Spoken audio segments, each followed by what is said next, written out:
Um rosto ingênuo, um humor inocente que conquistou milhares de pessoas de idades e gerações distintas. Desde a década de 70, seus personagens produzem um sucesso inesgotável.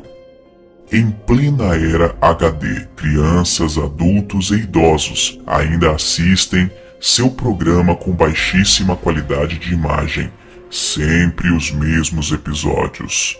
Por que será? O que fez Roberto Gomes Bolanhos, conhecido como X-Pirito, se tornar um mito televisivo há mais de 40 anos? Chaves, sem sombra de dúvidas, é um dos seriados mais famosos da América Latina. Aqui no Brasil, é exibido no SBT há tempos e já encantou várias gerações. Seus pais assistiram, você assiste. Com certeza, seus filhos e netos também assistirão. O seriado possui um charme incomum, com personagens marcantes e divertidos que fizeram e fazem crianças e adultos de diversos países cair na gargalhada. O que existe por trás deste humor inofensivo? Você nunca se perguntou o porquê deste sucesso que parece nunca ter fim? Teria X-Pirito um lado misterioso e obscuro? Resolvemos nos aprofundar na história de Roberto Bolanhos, X-Pirito, e dos seus personagens. Descobrimos alguns fatos que levantam questionamentos assustadores. Um deles é este: X-Pirito fez pacto com o diabo? Você já deve ter visto na internet algumas creepypastas e teorias sobre o lado obscuro de Chaves, mas este vídeo te deixará muito mais intrigado. Sentem-se, crianças, vou dar uma história para vocês.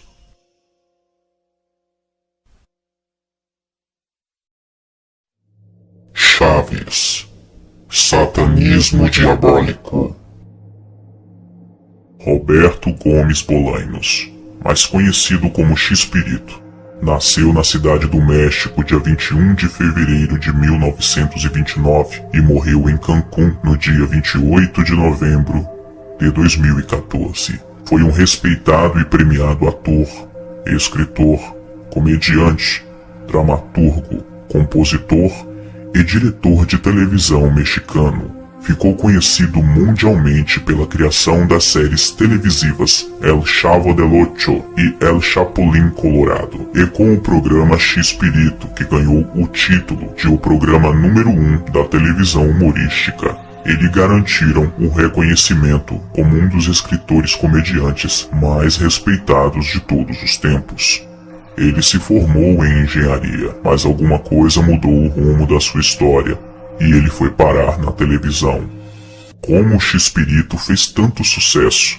Existem muitas evidências e especulações que X-Pirito fez alguma espécie de pacto com o demônio. Podemos constatar algumas mensagens subliminares espalhadas por alguns episódios do seu programa. Também existe uma forte teoria que o próprio seriado Chaves, em seu contexto geral, é uma demoníaca mensagem subliminar. Até em seu nome artístico, constatamos uma mensagem subliminar. Roberto Bolanhos é chamado de X-Pirito. Dizem que o nome X-Pirito é um diminutivo de Shakespeare, em espanhol castelhano. Porém, a origem do seu nome possui um significado bem mais macabro. Além do nome artístico, todos os seus principais personagens começam com as letras C e H. Chaves, Chapolin e Dr. Chapatin. O CH em seus nomes seria uma abreviação de chamuco, que significa diabo, demônio, Satanás ou espírito do mal em mexicano. Seria isso uma das obrigações do suposto pacto feito por Roberto Bolanhos? Segue nos episódios de Chaves e Chapolin mensagens subliminares evidenciando o suposto envolvimento de Roberto Bolanhos com o satanismo. Observe e veja o símbolo nazista em um dos cenários de Chaves. O símbolo do partido de Adolf Hitler é a cruz suástica. Para o movimento Nova Era, simboliza o movimento cósmico. A sua conotação é bastante associada a Adolf Hitler e o seu movimento nazista, que dizimou milhões de seres humanos na Segunda Guerra Mundial. A cruz suástica é a inspiração de Chamberlain, um vidente satânico que foi conselheiro de Adolf Hitler. Foi ele quem inspirou a Hitler as ideias de um reino de terror e poder. Este é um símbolo do ocultismo, muito usado hoje pelos satanistas. Foi adaptado por Adolf Hitler em 1920 como o símbolo do nazismo. Seria apenas uma coincidência o símbolo nazista em um seriado infantil? Agora observe o cardápio do restaurante da Dona Florinda.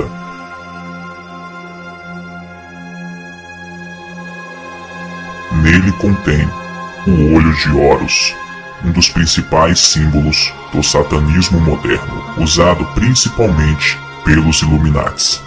Se você acompanha o canal Tio Lu, você já viu que este símbolo foi ingressado ao satanismo através de Aleister Crowley, o maior satanista de todos os tempos. Assista depois o vídeo O Maior Satanista do Mundo, o Apóstolo de Lúcifer. Nesta outra cena, fica clara a evidência do satanismo no seriado Chaves. Observe que Dona Florinda faz o gesto satânico 2 vezes.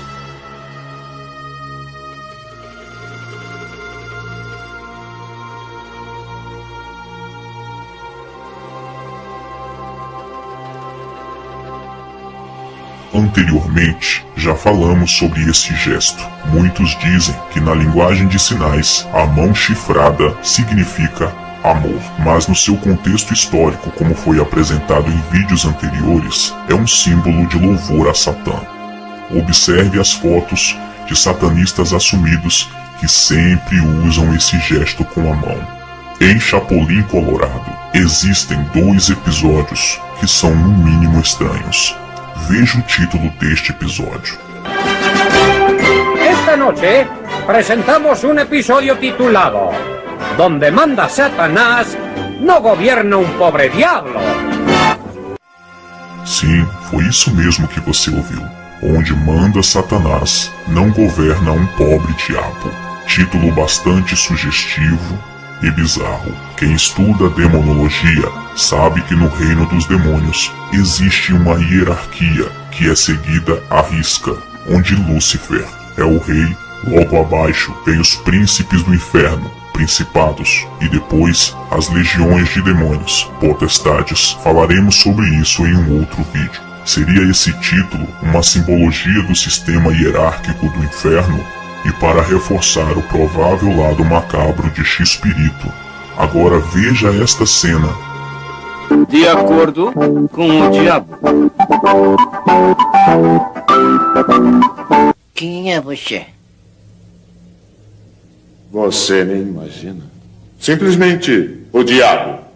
Nossa, Vamos logo ao que interessa. isso é tudo que eu necessito. O xirrim do diabo. Eu lhe darei com muito prazer depois que você me assinar este contrato. Ah, nem se preocupe com isso, cara. Onde é que eu assino? Aí embaixo. Aí. Este episódio chama-se De Acordo com o Diabo. Parece que este episódio sugere de maneira subliminar o pacto que o próprio X-Espírito fez com Chamuco, Satanás. Observe que o personagem de X-Espírito fala tudo com a sonoridade de CH. Percebeu? Mensagem subliminar de adoração a Chamuco? Perceba como tudo se encaixa de maneira sombria.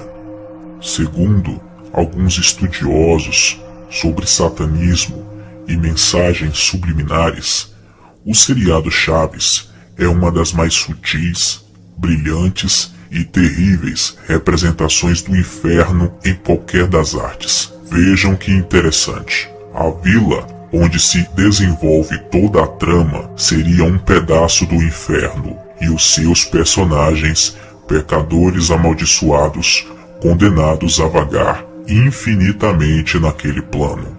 Agora entenda melhor essa história. No México, o programa Chaves é intitulado como El Chavo del Ocho, que traduzindo para o português significa o moleque do 8, numa referência ao número da casa na qual o protagonista, no caso Chaves, mora. Não, ele não mora num barril, como muitos pensam. O Chaves não mora num barril. Onde é que ele mora então? Observe esta cena e comprove o que estamos falando. Porcaria, essa beleza de casinha! É sim. Bem que você queria ter uma como essa! Eu não, seu. Já tenho 8. Que 8? Ora, a casa número 8, onde eu moro. Mas você não mora no barril? Não seja besta, como é que eu vou morar em um barril? Ninguém pode morar em um barril. Pois todo mundo pensa que você mora ali no barril. Pois são muito bobos, porque as pessoas não podem morar dentro de um barril. Eu moro lá no 8, eu moro na casa número 8. Olha, Chaves, você não mora no barril? Claro que não. Então onde? Eu moro no 8. Você quer dizer na casa de número 8? Isso, por isso me chamam de Chaves do 8. É óbvio. Não, é 8. Acontece que o número 8, escrito deitado, representa o símbolo do infinito, pois a morte é infinita. Não haveria nada antes dela e nada depois dela. A vila seria então um pedaço do inferno, no qual os personagens ficam eternamente repetindo as mesmas ações que os puseram ali, num ciclo vicioso e violento que nunca para. Chiquinha chuta a canela de Kiko e faz seu pai pensar que foi o menino o agressor. Nervoso, seu Madruga belisca Kiko, que chama a Dona Florinda, que acerta um tapa na cara do vizinho, que descarrega a raiva no moleque Chaves, que atinge seu barriga quando chega para cobrar o aluguel. Enquanto isso, o professor Girafales, queimando de desejo, bebe café com um buquê de rosas no colo, sem desconfiar a causa, motivo, razão ou circunstâncias de tanta repetição. Outro aspecto é que o cenário da vila trata-se de um labirinto sem fim e confuso, sendo que cenários como Acapulco são exceções à regra. Existe também uma questão muito curiosa sobre o tempo. Afinal, por que o Sr. Barriga sempre cobraria eternamente os mesmos 14 meses de aluguel todos os dias? Por que não 15 ou 16 meses? Simples, o tempo não passa naquele lugar, e eles não percebem isso. Analisando os personagens, a coisa fica ainda mais esquisita. Cada um deles representa um pecado capital, e como estão numa espécie de limbo, ficam fadados a refazer as mesmas ações. O Chaves representa o pecado da gula, o moleque sempre insaciável que ama sanduíche de presunto e chama seu professor de linguiça, numa contradição aos costumes bíblicos que relatam que a carne de porco é suja. O Sr. Barriga representa a ganância, pois somente alguém muito ganancioso cobraria 14 meses de aluguel todos os dias. O Kiko é movido pela inveja, uma vez que os brinquedos alheios sempre são mais interessantes do que os seus, apesar de serem maiores e melhores. Existem especulações de que Carlos Villagrán, o ator que fazia Kiko, é um satanista e em sua casa existem vários objetos que comprovam isso. O seu Madruga representa a preguiça e sempre acha uma desculpa para se esquivar dos seus afazeres e não pagar o aluguel. O ator que fazia seu Madruga morreu logo após a gravação de um episódio com cenas de um velório. Professor Girafales e Dona Florinda representam a luxúria, os dois amantes que, apesar dos seus desejos incontroláveis, jamais passam do tradicional xícara de café e dos incontáveis buquês, pois estão condenados à abstinência sexual eterna. A Chiquinha é a personalidade furiosa. Ela representa o pecado da ira. Apesar dos seus esforços, não consegue se expressar da maneira que gostaria por ser a menor da turma. Logo, só lhe resta chorar ou agredir as pessoas. Dona Clotilde é o pecado da vaidade, moradora do 71. 7 mais 1 é igual a 8. O infinito. Lembra? Possui um animal de estimação chamado Satanás. Outra coisa muito assustadora é que o cachorro Satanás, uma hora é o cachorro, outra hora é o gato.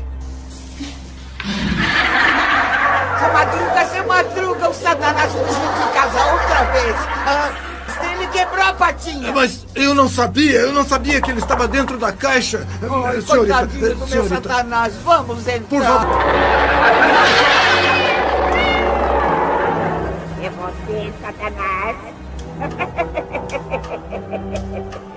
Ou seja, o cachorro da bruxa do 71 é um demônio. A atriz que fez Dona Clotilde, a bruxa do 71, morreu aos 71 anos. Não seria isso coincidência demais? Você acha que não tem nada a ver?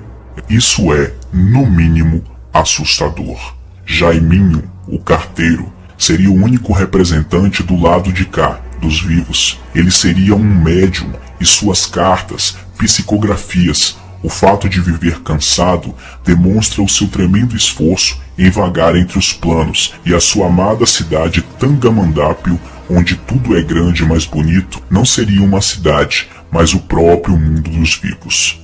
Esses são fatos apresentados com argumentos muito bem fundados e estudados. O intuito do vídeo não é defamar nem acabar com a sua infância, mas te fazer enxergar o que possivelmente existe por trás desse seriado. Você ainda acha que essas mensagens subliminares trazem alguma coisa boa para um seriado infantil? Finalizamos com uma frase bastante interessante. A maior vitória do demônio é fazer você acreditar que ele não existe.